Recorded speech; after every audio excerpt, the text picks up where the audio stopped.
पुरुष, क्षेत्र और क्षेत्रज्ञ तथा ज्ञान एवं ज्ञान के लक्ष्य के विषय में जानना चाहता है। कुरुक्षेत्र को धर्म क्षेत्र भी कहा जाता है। क्यों?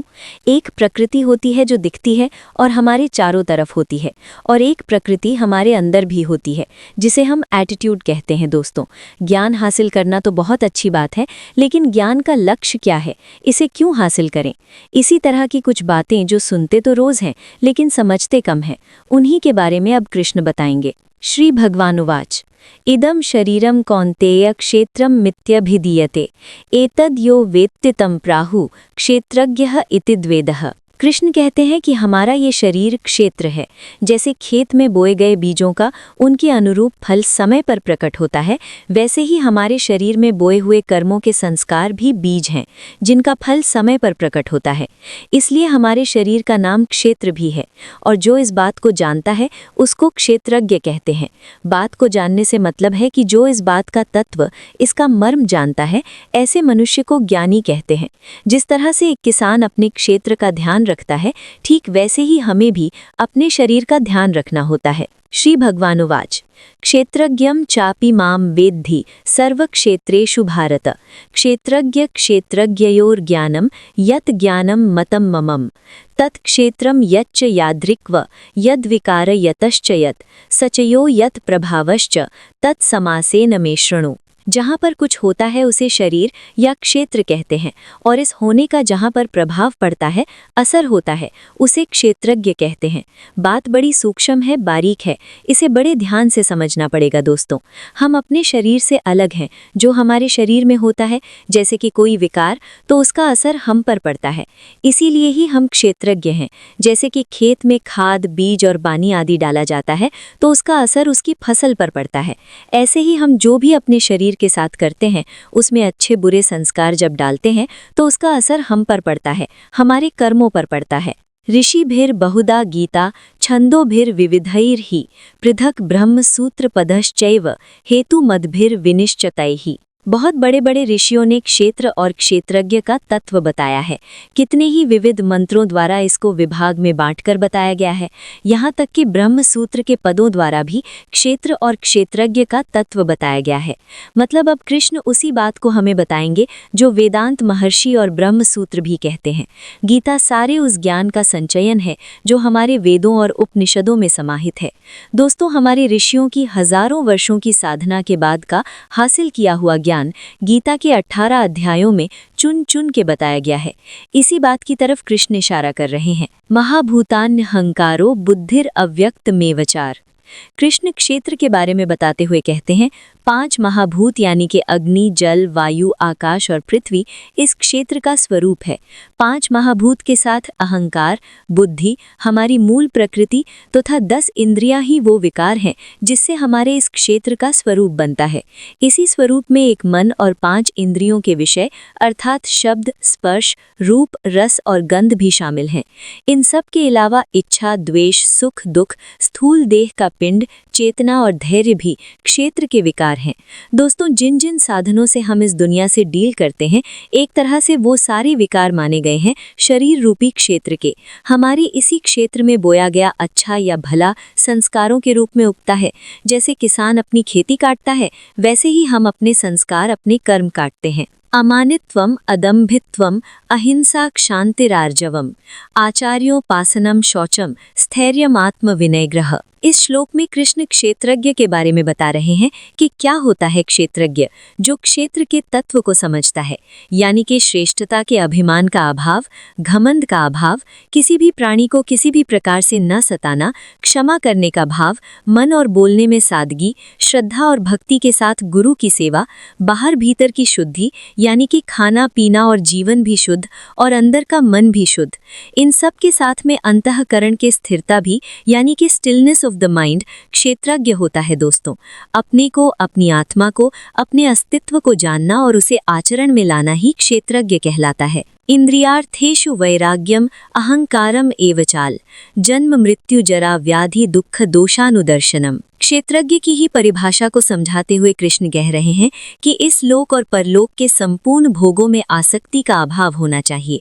हमारे इस लोक के लालच में ही हर कोई फंसा हुआ है, घर, पैसा, आराम की जिंदगी, और इतना ही नहीं, जो इस लोक के लालच से बचा है वो परलोक के लालच में फंसा है, जैसे कि स्वर्ग।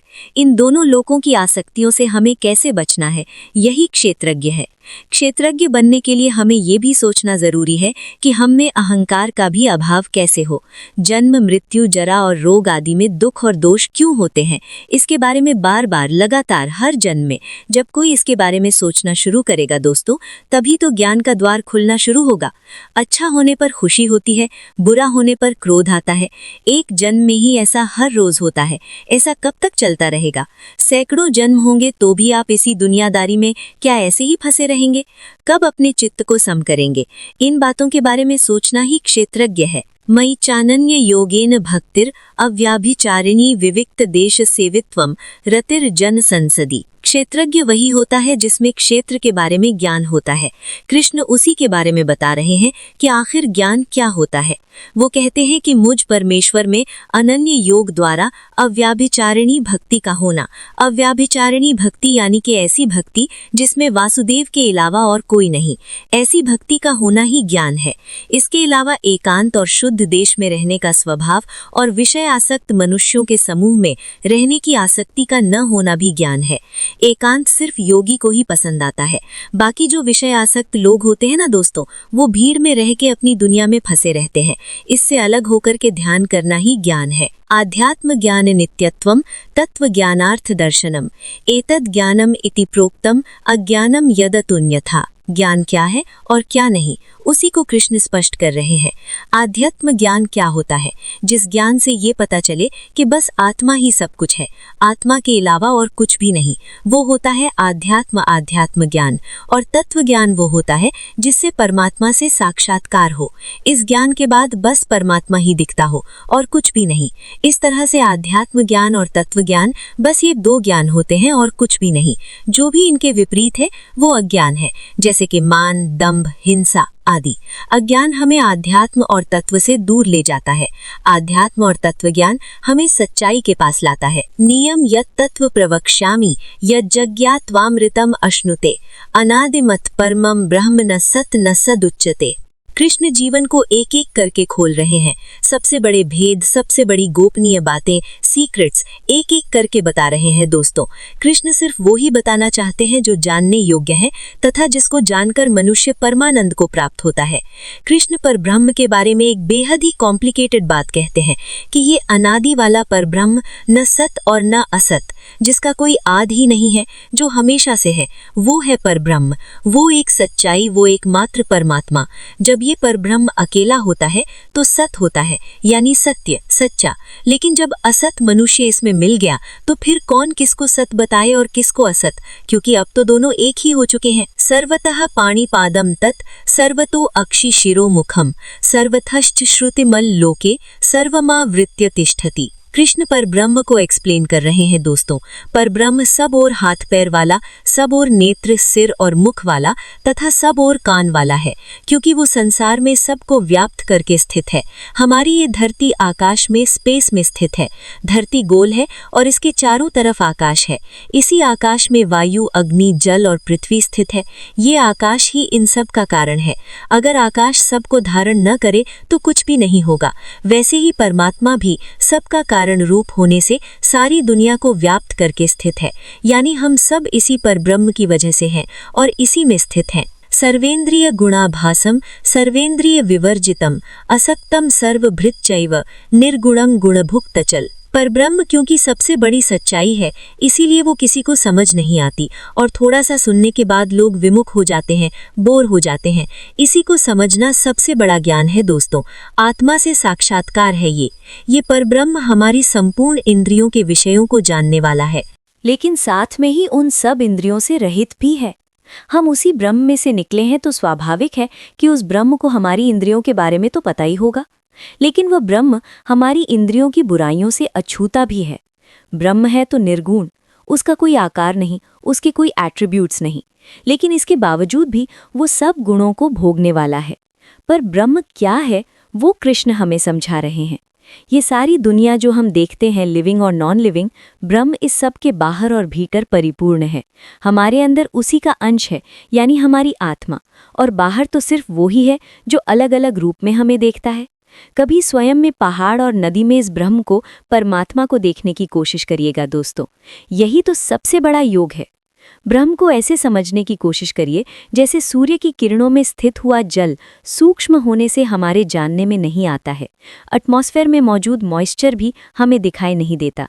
वैसे ही सर्वव्यापी परमात्मा भी सूक्ष्म होने से साधारण मनुष्यों की जानने में नहीं आता है। अविभक्तम च भूतेषु विभक्तमेव च स्थितम भूतभर्तृ च तज्ञेयम ग्रसिष्णु प्रभविष्णु चला। ब्रह्म जो है वो बट नहीं सकता, लेकिन न बटने के बावजूद भी वो हमारी दुनिया में बटा बटा सा प्रतीत होता है। आपकी चारों तरफ जो आकाश है ना दोस्तों, स्पेस जो है वो बटा हुआ नहीं है। आप वहीं पर कुछ घड़े रख दीजिए, स्पेस तो इन घड़ों में भी है। तो जो अभी बटा हुआ नहीं था वो अब इन घड़ों के आकार के अंदर बट गया। वैसे ही परमात्मा सब भूतों में एक रूप से स्थित हुआ भी पृथक पृथक अलग अलग की भांति प्रतीत होता है।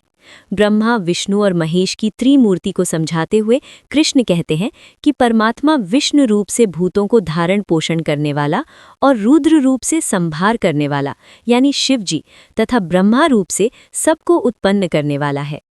ज्योतिषामपि तज्ज्योतिस् तमसः परमुच्यते। ये परब्रह्म ज्योतियों की भी ज्योति है। जो भी अग्नि और प्रकाश आप देखते हैं उसमें जो ज्योति है वो वही परमात्मा है। ये परमात्मा बोध स्वरूप है, यानी ज्ञान का स्वरूप है। यही जानने के योग्य है, मतलब इसी को जानने की कोशिश करनी चाहिए दोस्तों। और ये परमात्मा प्राप्त होता है तत्व ज्ञान से। इस दुनिया में बहुत कुछ खरीद के या लेन देन से प्राप्त होता है। परमात्मा को पहले आपको समझना पड़ेगा, वो क्या है, कैसे है, क्यों है। इसी को तत्वज्ञान कहते हैं। और तत्वज्ञान हासिल करने के बाद ही परमात्मा आपको हासिल होगा, क्योंकि ये परमात्मा हम सब के हृदय में विशेष रूप से स्थित है। इसकी और कोई जगह नहीं। इति क्षेत्रम तथा ज्ञानम नेयम चोक्तम समासतः मद्भक्तः एतद् विज्ञाय मद्भावाय उपपद्यते। हे अर्जुन, इस प्रकार से मैंने तुझे क्षेत्र, ज्ञान और जानने योग्य परमात्मा के बारे में बताया। मेरा भक्त इसको तत्व से जानकर मेरे स्वरूप को प्राप्त होता है। कृष्ण ने बताया कि हमारा शरीर ही क्षेत्र है। जिस तरह से खेत में बीज बोए जाते हैं उसी तरह से हमारे शरीर में संस्कार बोए जाते हैं जिसका कि हमको फल मिलता है।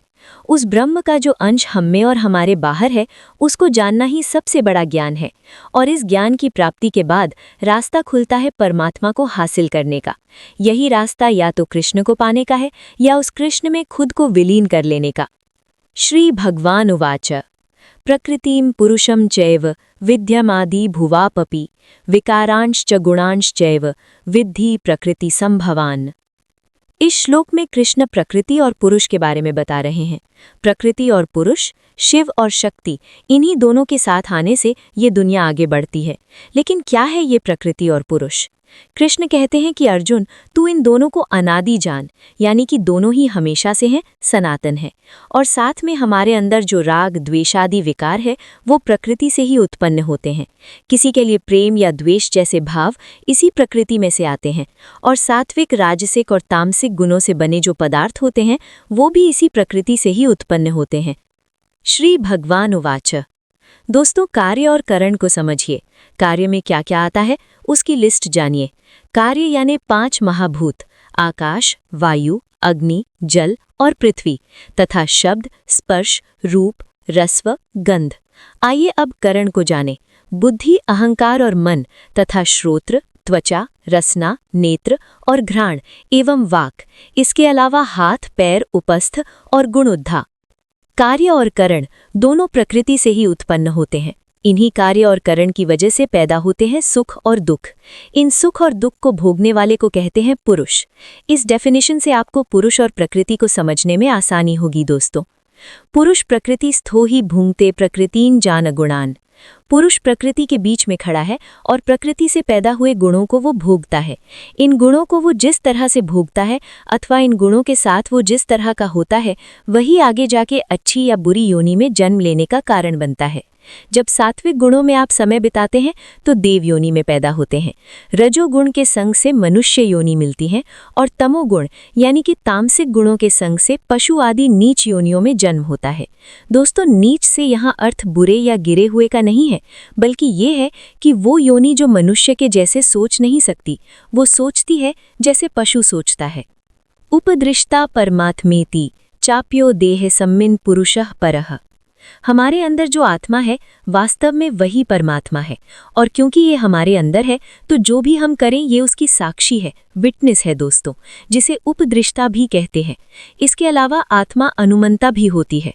अनुमंता का अर्थ होता है अनुमति देने वाली, यानी कि आत्मा अनुमति भी देती है। यही आत्मा भर्ता भी होता है, यानी कि भरण पोषण, हमारा पालन पोषण करने वाली भी, क्योंकि कृष्ण ने ही कहा था कि योग क्षेमम वहाम्यहम्। योग से वो हमारी रक्षा करते हैं, मतलब आत्मा हमें और हमारी योग को बचाती भी है। और आत्मा भोगता भी होती है दोस्तों, यानी कि भोग भी करती है। जब हमारी साधना बढ़ती है, सूक्ष्म होती है, तो आत्मा हमारा यज्ञ और तप ग्रहण करती है, और जब आत्मा हमारी साधना ग्रहण करती है तो वो परमात्मा से मिल जाती है। यैवं वेत्ति पुरुषं प्रकृतिं च गुणैः सह सर्वथा वर्तमानोऽपि न स भूयोऽभिजायते। ये सारी दुनिया माया के होने से क्षणभंगुर, नाशवान, जड़ और अनित्य, एक शब्द में अगर कहूँ तो इम्पर्मनेंट है दोस्तों, जबकि जीवात्मा नित्य, चेतन, निर्विकार और अविनाशी और उसी परमात्मा का सनातन अंश है। तो आप किसको पाने की कोशिश करेंगे, जो टेम्पररी है या जो परमानेंट है?